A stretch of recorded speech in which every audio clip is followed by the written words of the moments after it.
Alright guys, तो यार क्या कभी आपने खुद को एनालाइज किया है, खुद को ऑब्जर्व किया है और कभी ये जानने की कोशिश की कि आपका एटीट्यूड पॉजिटिव है या नेगेटिव?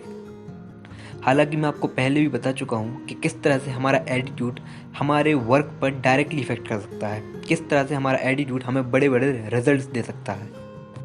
तो यदि आपका एटीट्यूड पॉजिटिव है तब तो कोई बात नहीं, आपको सक्सेसफुल होने से कोई भी नहीं रोक सकता।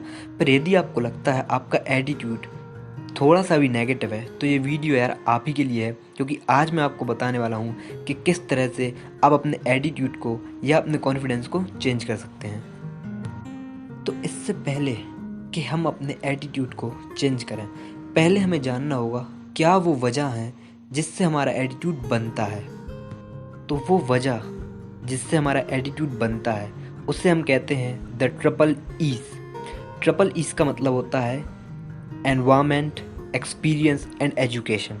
तो यही वो 3 पॉइंट्स हैं जो हमारे एटीट्यूड को बनाते हैं या बिगाड़ते हैं।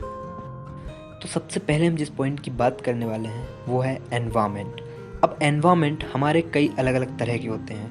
एग्जाम्पल के तौर पर home environment, school environment, work environment, social environment, economic environment, religious environment and political environments. तो ये कई अलग अलग तरह के एनवायरनमेंट्स हैं जो हमारे एटीट्यूड को डायरेक्टली इफेक्ट करते हैं। हमारा नेक्स्ट पॉइंट आता है एक्सपीरियंस। तो यार हमें हमारे इवेंट और एक्सपीरियंस पर ध्यान देना होगा, क्योंकि ये हमारी लाइफ के हमारे एटीट्यूड को डिटरमाइन करते हैं। यदि हमारे लाइफ में एक्सपीरियंस काफ़ी पॉजिटिव थे तब हमारा एक्सपीरियंस हमेशा ही पॉजिटिव होगा। पर यदि हमारी लाइफ के पास्ट एक्सपीरियंस नेगेटिव थे तो बहुत ज़्यादा पॉसिबिलिटीज़ होती है कि हमारा एटीट्यूड या हमारा कॉन्फिडेंस भी बड़ा नेगेटिव ही होगा। उसी तरह थर्ड है हमारा एजुकेशन। अब एजुकेशन में यहाँ पर ओनली फॉर्मल एजुकेशन यानी स्कूल या कॉलेज के एजुकेशन की बात बिल्कुल भी नहीं कर रहा हूँ। एजुकेशन स्पिरिचुअल नॉलेज भी हो सकता है। एग्जाम्पल के तौर पे मैंने आपको बताया कि यदि कोई इंसान भगवान को ज़्यादा मानता है, ज़्यादा डिवोशनल है, तो वो भी एक एजुकेशन ही होता है। तो यहाँ मैं एजुकेशन से मेरा मतलब है formal and informal, both type of education. यहाँ मैं दोनों एजुकेशन की बात कर रहा हूँ। वो एजुकेशन जो आप अपने एक्सपीरियंस से सीखते हैं और वो एजुकेशन जो आप अपने टीचर से स्कूल कॉलेज में सीखते हैं। तो हम अपने एटीट्यूड को सिर्फ तभी चेंज कर सकते हैं जब हम इन तीनों पॉइंट्स को एनालाइज कर चुके हों। अब जब आप इन तीनों पॉइंट्स के बारे में जानते हैं तो अब आपको जानना होगा कि किस तरह से आपका एनवायरनमेंट आपके एटीट्यूड को चेंज कर रहा है। एक पेन और पेपर उठाइए और आप ज़रा एनालाइज कीजिए कि किस तरह से आपका एनवायरनमेंट आपको इफ़ेक्ट कर रहा है। फिर आपको एनालाइज करना होगा कि किस तरह से आपका जो एटीट्यूड है वो आपके सराउंडिंग को यानी कि आपके एनवायरनमेंट को किस तरह का बना रहा है। इससे आप अपने ही एटीट्यूड से परिचित होंगे, इससे आप जान पाएंगे कि आपका एटीट्यूड क्या है। तो ये बहुत इंपॉर्टेंट क्वेश्चन है जो आपको खुद से पूछना होगा कि आपका एटीट्यूड आपके एनवायरनमेंट को किस तरह इफेक्ट करता है। याद रखिए, पहले मैंने कहा था कि आपको पहले जानना होगा आपका एनवायरनमेंट आपको कैसे इफेक्ट करता है। दूसरा क्वेश्चन जो आपको एनालाइज करना है वो ये है कि किस तरह से आपका एटीट्यूड आपके एनवायरनमेंट को इफेक्ट करता है। जब आप इन दोनों मेजर क्वेश्चंस को ठीक से एनालाइज कर लें तब आपको एक लिस्ट बनानी होगी। लिस्ट बनानी होगी आपके 3 बिहेवियर्स के बारे में, 3 वो बिहेवियर जिससे आप अपने सराउंडिंग में एक पॉजिटिव एनवायरनमेंट बना सकें। याद रखिए, आपको 3 इसी वक्त पेन और पेपर उठाइए और 3 वो बिहेवियर्स अपने लिखिए जो आपके सराउंडिंग को पॉजिटिव कर सकें।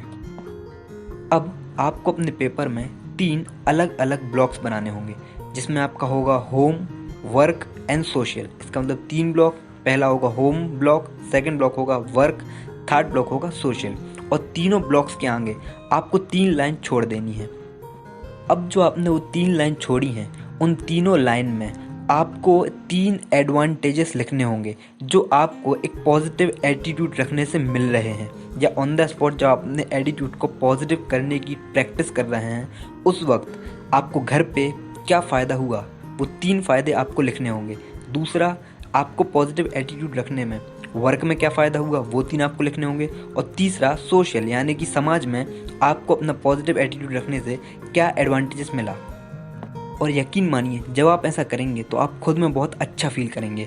और इसी हैबिट को, जो क्वेश्चंस मैंने आपसे कहे और जो लिस्ट मैंने आपको बनाने की कही, उस लिस्ट को बनाकर आप एनालाइज कीजिए और इसे 1 महीने तक कंटिन्यू रखिए।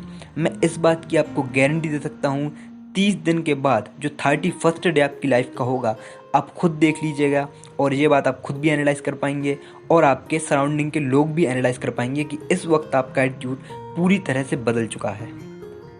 तो ये थे कुछ कोर पॉइंट्स जो आपके एटीट्यूड को बहुत ही सिंपल वे में और बहुत ही ज़्यादा इफ़ेक्टिव वे में चेंज कर सकते हैं। ओके, तो यार यदि आपको वीडियो पसंद आई हो तो प्लीज़ लाइक कीजिए, ज़्यादा से ज़्यादा शेयर कीजिए और यदि अब तक आपने इस चैनल को सब्सक्राइब नहीं किया है तो प्लीज़ सब्सक्राइब कीजिए, क्योंकि मैं इस तरह के कई अलग अलग वीडियोस और कई अलग अलग कंटेंट पर वीडियोस लाता रहता हूँ। Thank you very much for watching this video.